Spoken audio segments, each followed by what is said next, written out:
Hey, welcome to Draft Academy. My name is Mike. In this tutorial, I want to talk to you guys about the return statement in Java methods. So a lot of times when you create a method in Java, not only are you going to want to call that method and maybe give it some information in the form of parameters, but you might also want that method to give you some information back. So I might write a method that goes off and does some task for me and then tells me like, oh yeah, the task went well or the task went bad. So we can use return statements to allow methods to give us some information after we call them. And I'm gonna show you guys how we can do that. I wanna create a method in this tutorial that will basically cube a number. So when you cube a number, you take it to the power of 3. So if I was gonna cube 2, I would say, okay, 2 times 2 is 4, 4 times 2 is 8. So 2 cubed is gonna be 8, right? It's just some basic math, but we'll create a function that will do that. So we'll basically tell the function what number we want to cube. The function will cube the number, and then it'll return the answer back to us. So down here, I'm gonna go right below my public method, and I'm just gonna go outside of it, and I'm gonna say public static. And right here, if you watched the last tutorial, when we created our method, we said void right here. But now, because we want to use a return statement in Java, we're actually going to have to put the data type that we want the method to return. So in our case, we're just going to cube a number. So why don't we just return an integer? So whatever you want your method to return, whatever data type you want it to return, you're going to have to put that here. And you guys will see how this works in a second. I'm just going to call this method cube because it's going to cube a number. And we're going to have this method take as a parameter a number. So I'm going to make an int, and it's basically just going to be called number to cube, right? So this is going to be the number that we want to cube. Now, inside of this method, I can use something called a return statement.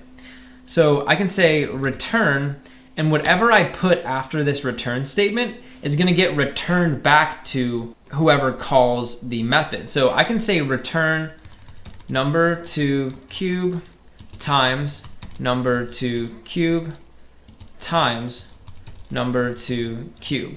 So basically what I'm doing here is I'm just multiplying this number 3 times. So I'm saying number to cube times number to cube times number to cube, and then we'll put a semicolon over there. And so this is just cubing the number. And actually, we could put some parentheses around this just to make it a little bit more readable. And we're basically saying that we want to return the result of cubing the number back to whatever called this function. And I want to show you guys how that works. So up here, we're going to call this function. So we're just going to say cube, and I'll just pass in a 2. And so you'll notice that when I run this program, nothing's going to show up over here. So we just have an empty screen, right? But if I was to print out this function, so I could say system.out.println.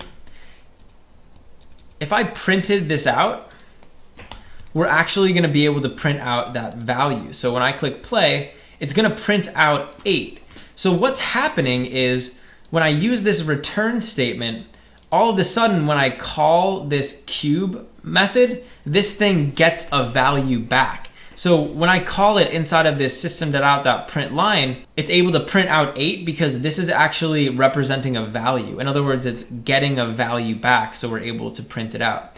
Just to illustrate this further, I could create a variable. So let's make an integer, and we'll just call it my_num, and we'll set it equal to cube 3. So why don't we cube 3?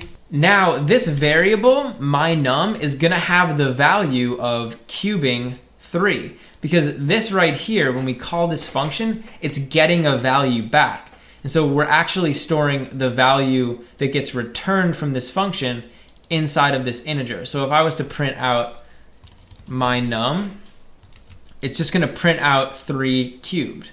So you'll see over here, it prints out 27. And so that's basically how returns work. And you know, I could write a bunch of code up here, so I could write some more lines of code up here and then just return down at the bottom of the method. And so I also want to illustrate to you guys sort of the flow and sort of what return does. So I'm gonna print some stuff out, and over here I'm just gonna print out the word top, and we're also gonna print out the word bottom. So I want to print bottom out right after we use this return statement. But you'll see here that this Java is throwing an error. So I'm getting an error here on this text, and it says unreachable code. Basically, what happens when you use a return statement is that you exit out of the method. So I'm not able to put a print statement over here because this code is actually never going to get executed. When I use this return statement, it breaks me out of the method. And so anytime you see this return here, it's basically just going to leave the method and it's going to be done executing this method. So any code that you put after that return statement is just never going to be executed because it's never going to be reached. Once we hit this return, we're leaving the function. So that's just kind of like a little bit about the flow of methods. Like when you use that return statement, it just exits you out of the method right away. So also, I don't just have to return an integer here. If I wanted to return, for example, a string, all I would have to do would be to change this guy right here. So if I wanted to return a string, I could just say string. And obviously, I'm going to have to return a string value. So over here, we could just say returned value. And now we should just be printing out, instead of 27, it should just print out returned value. But you'll notice we're getting an error over here. I tried to make this an integer, but really it's returning a string. So we're gonna have to make this a string, and now our error will go away. So now it'll just say returned value. Let's say I wanted to make this a Boolean. I could do the same thing. I can just change this over here to Boolean, and I'm gonna have to return a Boolean value, so we could return true. And then up here again, I'm gonna have to modify this. So I'm gonna have to say Boolean. And now this is all gonna work. So now we would return true.